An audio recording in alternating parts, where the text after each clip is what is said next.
Всем привет! С вами Костян. Мы по-прежнему во Вьетнаме. Сегодня на обзорчике ресторан традиционной вьетнамской, конечно же, кухни. Мы уже что-то сделали из заказов, но Рома, знаете ли, прошелся по действительно традиционной, поэтому на этом не остановимся. Обязательно будет еще какой-то рандомчик. Посмотрим, потому что место выглядит представительно. Пускай обычные блюда. Посмотрим на качество. Ну и вот первые блюда нам уже подносят. Цен мы пока не знаем, потому что в меню их нет. И в данном случае начнем с морепродуктов. У нас есть кальмары на пару и ровно также на пару креветки.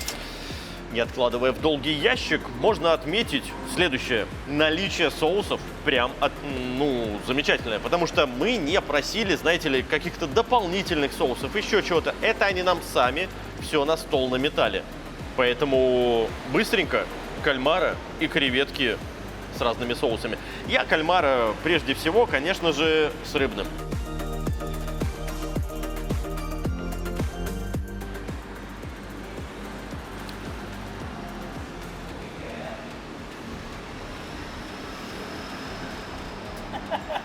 Ты меня понимаешь,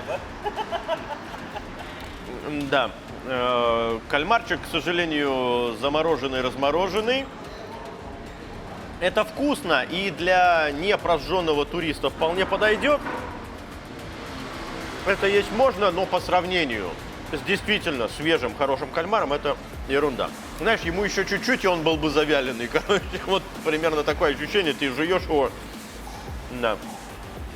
Ладно, креветочка. Слушай, вот с этой все понятно. Крупненько сейчас попозже покажем, а вот я наиболее красивую вот возьму, попробую ее почистить. Как бы это ни стало самым коротким обзором за всю историю моего посещения. Ребят, да, тоже хватайте. Ну, вот. И эти самые оценочные мнения, так сказать, сразу же, да. Роман, с чем я съем? А вот с непонятным этим соусом каким-то. Ну, кстати, вот непонятные соусы я люблю. Эксперименты, все дела, это здорово и хорошо. Это вата. Это, ребят, вата. От лица человека, который, в какой-то степени пропагандирует экзотическую страну, Вьетнам, и пропагандирует отпуск. Ребята, приезжайте, конечно же.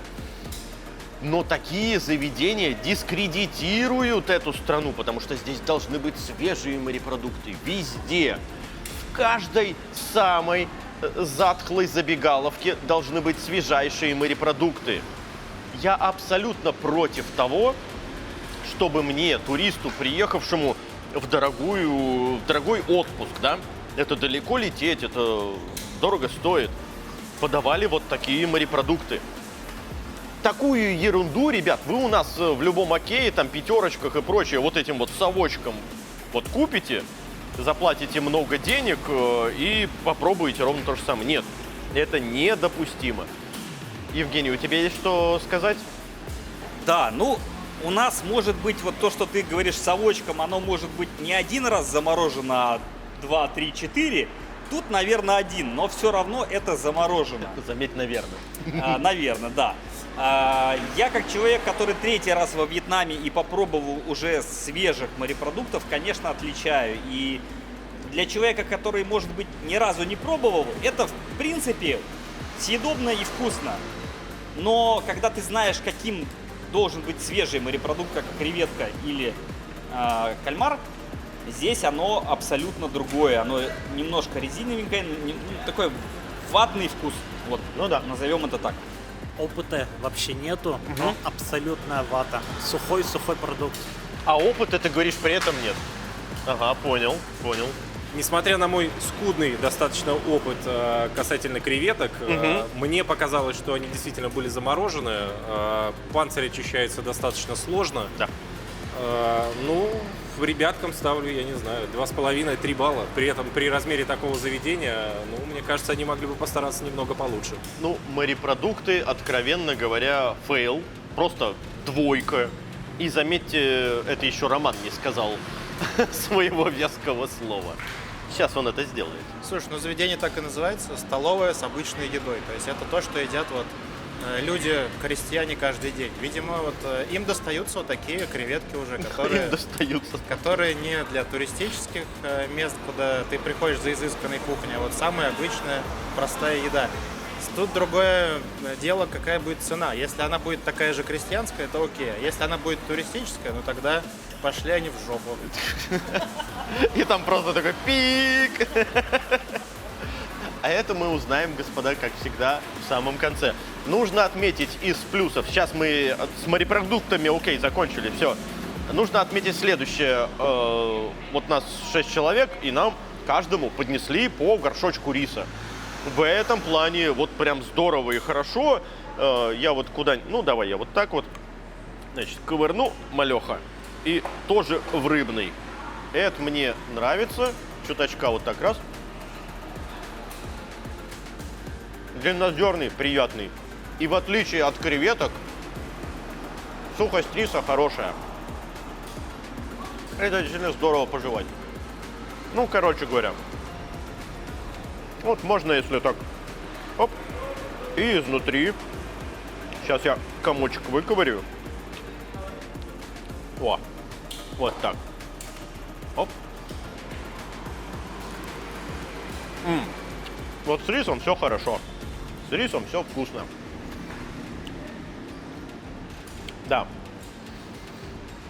Поехали далее. У нас теперь мясо. А это у нас, господа, с Роминых слов тыквенный суп. Да, это чат GPT причем перевел, он всегда достоверно переводит. Ага, Тыквенный суп. Ну ладно, здесь хотя бы понятно, что это курочка какая-то там. Ну давай хлебнем супчику.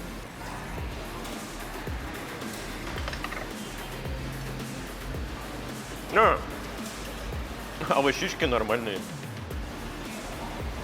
Нейтральная такая мочалочка. А это не фрукт, не овощ мочалка? Похож. Вот. Его бы, кстати, может быть вот так вот с солькой, потому что он достаточно пресный. Это нормально. Это хороший гарнир. Хотя бы овощи не замороженные, здесь все хорошо. Ну и давайте кусочек курочки. Ну, надо сказать, что блюдо приличное, здесь много мяса. Нарублено не так, чтобы прям очень малюсенькими кусками, поэтому, ладно, я так вот возьму и кусну. Это на грудку даже больше похоже.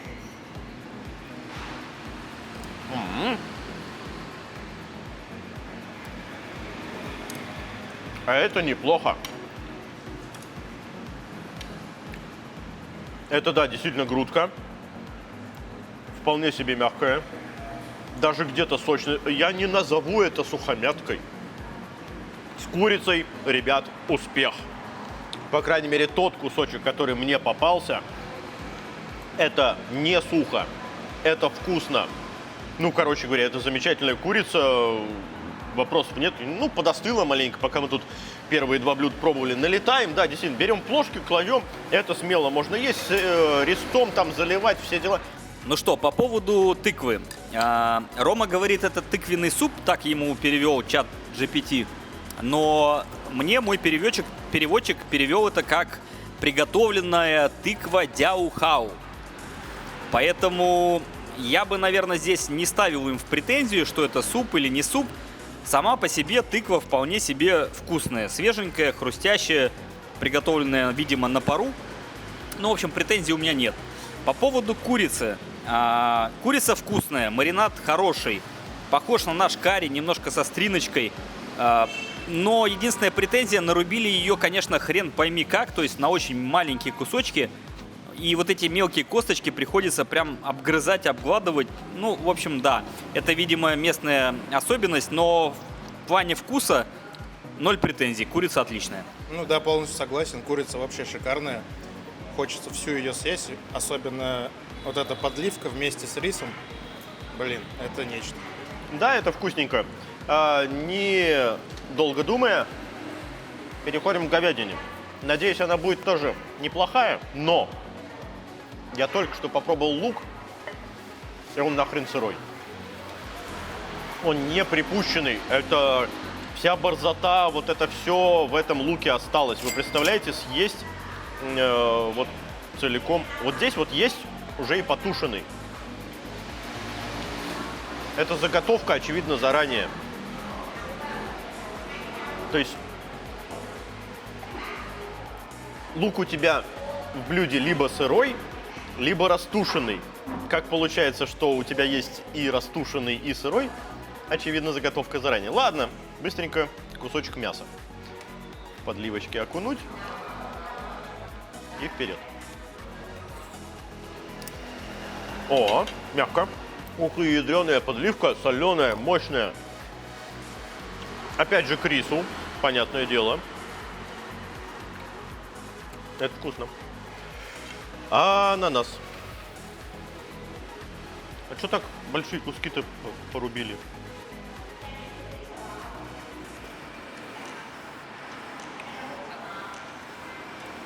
Слегка припущенный, но считай свежий. Мясо вкусное, овощи у меня вызывают некоторое недоумение, потому что, ну, лук, если он сырой, то почему он тогда порублен так крупно? Обычно сырой лук, ну, знаете, такие малюсенькие полукольца делают, тоненькие, чтобы он прям не был таким ядреным. Здесь слишком крупно порублено для сырого лука. Остальные овощи тоже, в общем-то, сырые. Мясо вкусное, вопросов нет. Ребят, давайте тоже пробуйте. Мне интересно, что это вкусно, мясо, и в то же время очень странно порублено. Это огромные куски ананаса, это сырой абсолютно лук, порубленный очень большими кусками. Ну, короче говоря. Ну и вот вроде как народ подъел говядину. В данном случае, я скажу так, сама говядина огонь. Впрочем, вы это только что уже слышали. Это у нас тут прошло просто минут 20. Овощи, да. Евгений, как самый главный сегодня критик, впрочем, как и Роман, наверное, тоже выступает. На мой взгляд, это вполне себе имеющее право на жизнь блюдо. Да, неплохо. Ну, слегка уступает курочке, но да. Вопрос в цене, конечно. Да, опять же, вот это относится к традиционным вьетнамским блюдам. Они это называют теплый салат. Я его много раз пробовал. Он очень вкусно здесь приготовлен. Но немного не соблюдена, так скажем, технология, потому что овощи должны быть приготовлены примерно наполовину. Вот как здесь помидоры приготовлены. А лук и ананас, они здесь свежие. А должны быть, опять же, приготовлены наполовину. Вот это, Ну, припущенный это называется. Да, вот это единственная моя претензия. Ну и опять же, посмотреть, какая цена. А в целом блюдо по вкусу супер. Ну что сказать, говядина мягкая, хорошая, хороший перечный маринад. Претензий к говядине в принципе нет. На самом деле для местных ресторанов это редкость, потому что обычно говядина здесь, ну, пожевать. Здесь она прям мягкая, действительно классная. Овощи, ананаса я вообще не понял, к чему он там, если честно. То есть, ну, это вот, видимо, местный колорит, да, какой-то. С морепродуктами еще ладно, но с говядиной я вообще не понимаю. Остальные овощи, ну, сырые. Просто сырой лук, сырой помидор, ну, не знаю. В общем, ешь говядину с сырым салатом, примерно так. Но говядина хорошая, мне понравилась, правда. Имеет право на жизнь, окей. Ну, все зависит от цены. Ладно, это у нас основные блюда, которые вот Роман заказал. Давайте два рандомчика еще закажем, потому что, очевидно, даже если рандом нам выдаст морепродукт, мы откажемся. Это заведение, очевидно, не про морепродукты. Это, ну да, у них неплохая курица, у них неплохая говядина. Поэтому, если нам попадется, например, лягуха или какая-либо рыба, окей, несите. Морепродукты другие, наверное, нет. Как мы обычно выбираем рандом? Многие люди, может быть, не знают, кто новички. Считаем сначала количество страниц. 2, 3, 4, 5, 6, 7, 8, 9. Выбираем сейчас случайным образом через Google Random одну страничку, потом смотрим количество позиций на этой странице и уже, соответственно, блюдо. От 1 до 9, Ром. Выбери случайное число от 1 до 9. 7. Ага, 2 назад. Раз. Это 9, это 8, это 7. Здесь у нас курица, крылья и всякое такое прочее. Ну, давайте, может быть, нам другая курица попадется. Я не против. Количество позиций. 1, 2, 3, 4, 5, 6, 7, 8, 9. опять же. Выбери случайное число от 1 до 9. 4. 4. Раз, два, три, 4. Жареные крылья. Это очень даже неплохо. Так, и давай еще разочек сразу. От 1 до 9 выберем страничку. Выбери случайное число от 1 до 9. 5. Пятерочка. Давай смотреть. Так, это у нас общее. Раз, два, три, 4, 5. О, а здесь интересно. Здесь овощички, тофу и всякая разная трава. Количество позиций. Раз, два, три, 4, 5, 6, 7, 8, 9, 10, 11, 12, 13, 14. Выбери случайное число от 1 до 14. 11. 11. Раз, два, три, 4, 5, 6, 7, 8, 9, 10, 11. А я не знаю. Что-то жареное. Что-то жареное. Хорошо, давайте позовем официанта и закажем. А вот и подъехал наш рандом. И отчасти я был прав, потому что сказал, что да, это, скорее всего, ромкин тофу. Вы знаете, я хочу попробовать тофу с тофу, чтобы когда я ел тофу, у меня был соус из тофу.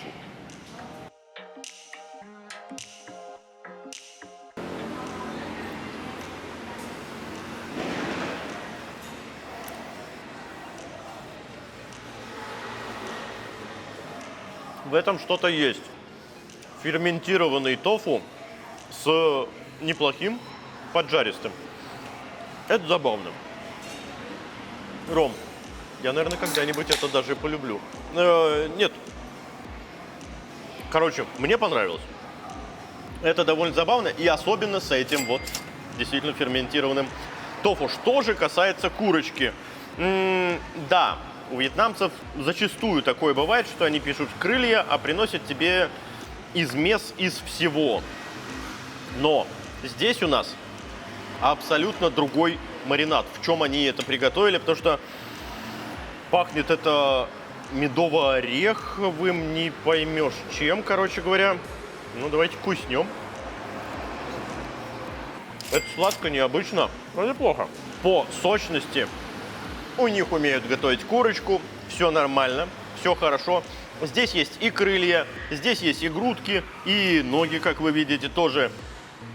Единственный, вот когда я распробовал момент, это медово-спредовый. Вот этот спредовый вкус все равно присутствует. Ребята, закончите его класть. В конце концов, просто обычное растительное масло. Ну или кусочек сливочного не пожалейте. Хватит использовать этот спред. Это я не знаю зачем, для чего. Видимо, это какие-то пережитки прошлого. Вкусно? Да. Сочно? Да. Необычно? Опять же, да. Этот вот вкус не всем зайдет. Но, слава богу, здесь спред хотя бы не убивающий. Но сразу же скажу, первая курочка мне понравилась больше. Надо сказать, здесь даже, когда ты заказываешь в аналогах KFC лотерия, и там написано «ведро куриных крыльев». И ты такой просишь: да, ребят, вот, куриные крылья. Кусок грудки, пожалуйста. Кусок ноги, пожалуйста. Одно крыло, пожалуйста. И это приедет тебе ведро куриных крыльев. Так дела не делаются. Не знаю, почему у них так происходит. Да, ну, мне кажется, Костя уже, наверное, пропитался этим спредом, и, видимо, ему вот такое небольшое, наверное, количество уже кажется нормальным. Я сейчас попробовал, и супруга тоже, и мы оба просто не смогли это есть. Вот честно, вот этот спредовый вкус, я не знаю, как его описать, но он забивает все. Просто все. Ни вкуса курицы, ничего. Вот это сладкое спред... Вот. Я понимаю, что для вас спредовый это ничего не значит. Ну, не знаю, ну, маргариново-сладкая хрень. Маргариново-пригорклый, вот такой, прогорклый, вернее. Да. Ну, это достаточно неприятный, на мой взгляд, аромат. Поэтому, не знаю, вот для меня это абсолютно невкусно. Первая курица была очень хорошей, там не было спреда. Она была в каком-то маринаде, там кисло-сладкий, перечный, там, но без вот этого. Короче говоря, ребят, вот вы смотрите обзоры, задаетесь наверняка вопросом, что такое спред, вот один раз вы его попробуете и поймете. Это отвратительно. Вот все, что я могу сказать. Передавай слово Роме. Ну, вот здесь я могу сказать то, что с точки зрения того, как повар умеет готовить курицу, качество именно самой готовки, то, что она снаружи хрустящая, внутри сочная остается, Да. это супер. Вот хотелось бы, чтобы ему давали другие продукты для использования, в том числе тот самый вот этот спред, про который сейчас Женя говорил, потому что, ну, спред этот, да, он просто все портит, все убивает. Ладно, что по поводу тофу, господа? Тофу с тофу вам как? Я, если честно, до Вьетнама вообще ни разу в жизни тофу не пробовал. И, честно говоря, желания и так бы, как бы и нет больше его пробовать, потому что, ну, это какая-то безвкусная масса, похожая на творожок какой-то, не знаю, как это описать. Короче, какой-то безвкусный творожок такой не вызывает отвращения, но и удовольствия не доставляет. Чем-то в соус его помакать, ну, Подожди, наверное... а вот кусочек вот этого тофу, вот с этим А я тофу. пробовал, да, вот тофу с тофу, как ты и сказал, я вот его попробовал. Так. С соусом, ну, какой-то вкус появился. Без соуса это вообще просто непонятная масса безвкусная. Короче, я не понимаю прикола. Вот Ромка любитель, Ром, Сейчас Рома тебя расскажет. да, объясни, в чем смысл вот этого? Вот объясни мне.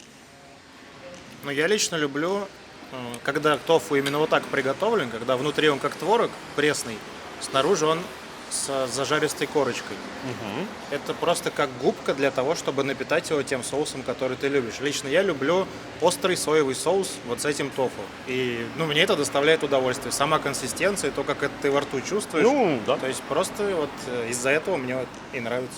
Я сейчас послушаю Рому и попробую макнуть вот в тот соус, который он сказал. Ром, Напитывай губку. вот этот, да?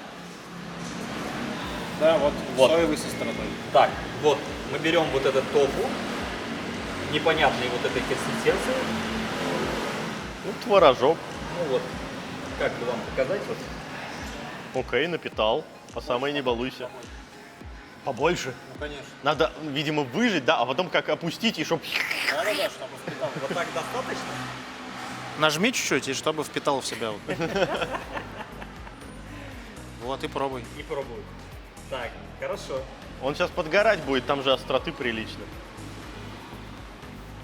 В целом это нейтральная, действительно, абсолютно вещь. Я не знаю, чем мы так долго разговариваем про тофу, но вот ты типа первый раз пробуешь. Ну, я не знаю, ты ешь соус с мочалкой. Примерно так. Ну, да, ты чувствуешь вкус соуса, но сам тофу это просто мочалка безвкусная. Ну вы еще Так и подеритесь, горячие финские в чем, парни. В чем смысл? Ну, возьми кусок хлеба, помакай, как бы будет то же самое. Ну, хлеб в себя намного больше соусов впитает. Смотрите, что происходит. Не, я не понимаю Роминую любовь к тофу. Это, ну, просто какая-то хрень, вот правда. Ну, Ребят, в комментах, пожалуйста, хрень или огонь. Серьезно. На мой взгляд, имеет право на жизнь. Да, безвкусная мочалочка, но когда приправил соусом, становится очень даже неплохо.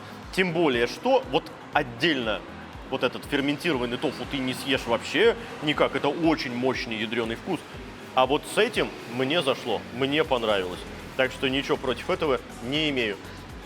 Мы на данном этапе не знаем, сколько все это нам стоило. Я надеюсь, не очень дорого, потому что Роман сказал, что это у нас крестьянский, значит, ресторанчик для типа простых людей. Вот мы и посмотрим, потому что выглядит он, ну, достаточно антуражненько, двухэтажный, богатенько, так, по местным меркам, конечно же. Поэтому сейчас узнаем ценник, потому что до сих пор мы, может быть, еще и не бомбили на самом-то деле. Сейчас узнаем, будем ли мы бомбить. Вы знаете, господа, по итогу, когда мы увидели ценник, да, они здесь тоже нас разочаровали. А именно, все вот эти говядины, курочки и прочее, ладно, где было вкусно, окей, пускай, но они стоят все примерно по 200 тысяч донгов. Это крайнее безобразие, особенно с точки зрения морепродуктов. Это, ну, никуда не лезет. Другими словами, я хочу сказать, что это заведение само себя дискредитирует. То, Точку я, как, конечно, всегда поставлю в описании. Вы знаете прекрасно, что всегда можно заскочить и посмотреть, где мы были, что обозревали. Но в данном случае они даже не заслуживают этого. Я не хочу ставить точку на них, потому что сюда, ребят, не надо заезжать. Вот такой вот получился обзор, слегка, может быть, разочаровывающий. Мы попробовали, да, не все блюда, может быть, среди всего этого разнообразия, которое у них там есть в меню, нашлось бы парочку. Но вы знаете, когда ты приезжаешь в Рестик, ты заказываешь морепродукты в экзотической стране, прежде всего ты хочешь получить вкусные, свежие морепродукты. Их здесь нет. Такие дела. Ну, а с вами был Константин. Для подписчиков Костян. Всем пока. Ну, вот у тебя крыло, например, да, у кого-то там еще что-то.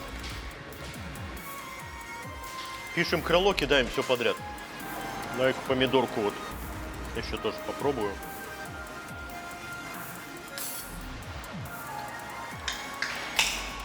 Помидора просто свежая. Она даже не припущенная. Я не понимаю. Есть еще, это просто называется теплый салат. То есть там они не должны быть полностью готовы. Его разогревают. Но курицу я доесть не смогла. Нет, это Она отвратительная. Ты, видать, правда привык уже просто. Здесь его немного. Да? Ну вот, это жесть.